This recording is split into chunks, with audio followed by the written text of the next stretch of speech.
চলুন আজকে আমরা কিছু ইংরেজি শব্দের বাংলা অর্থ জানার চেষ্টা করব।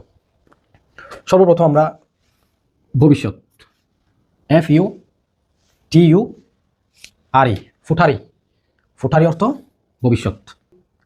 CUME, সুমি, সুমি অর্থ আশা। যাওয়ার ইংরেজি হচ্ছে GU, জো, জো অর্থ যাওয়া। তারপর আসছে প্রকৃতি, প্রকৃতি আমরা সবাই ভালোবাসি।